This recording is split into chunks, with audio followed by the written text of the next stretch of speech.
Aemon mounts Vhagar. And this is a very interesting scene for me because it kind of showcases this story that they're telling. They're showing us that they're using the same tools, that they are using the same skill sets that they used with Game of Thrones, because we're seeing a multi-dimensional character. In this one scene, there's so much multi-dimensionalism here.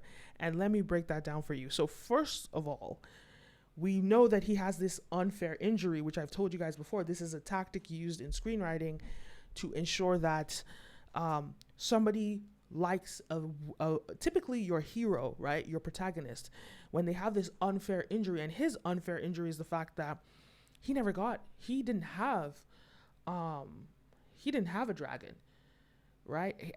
And they make fun of him. Even his blood brother makes fun of him, gives him a pig. So you sympathize with him because it's almost like the underdog. He was the underdog. Then he ended up getting the biggest dragon in the realm, Vhagar, the biggest dragon in the realm. And that there shows, okay, you sympathize with him, right? So it's this conflict of, yes, he's a bad character, but we sympathize with him. And then we see him riding Vhagar.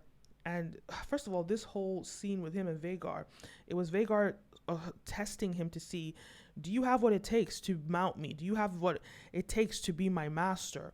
He takes him on this extravagant journey and on this extravagant flight. You know, he's hanging off.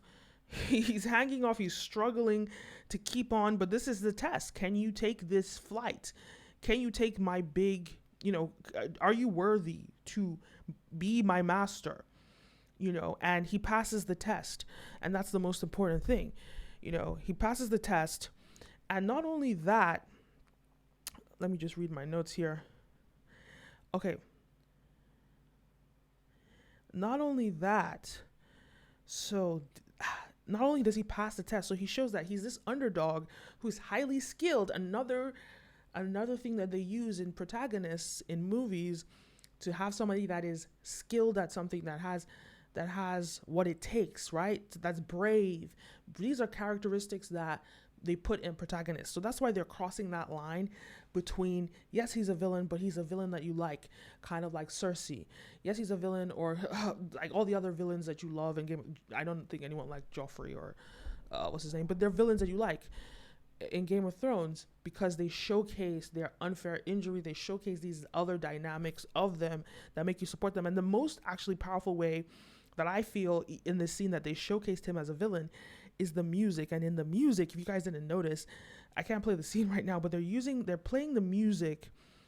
That was the Targaryen music that they used for Daenerys whenever she Daenerys in Game of Thrones, whenever she kind of accomplished something or she had like some triumphant moment. Let me play it really quickly so you guys can hear what it sounded like.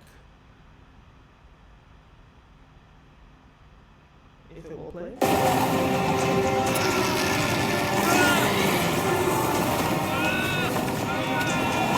Okay, I can't play it for too long, but I'm turning that off. I can't play it for too long, but that's the music that they play when, go check out the scene. That's the music when Daenerys had some triumphant moment. That's the music that they played, and it's actually the Targaryen theme music. So I thought it was interesting that they played that movie music because we associate that music with Daenerys, who was a protagonist. In fact, even in the last season, they had a different type of music for Daenerys when she was being a villain. It was a lot darker. It was a lot more disturbing, right?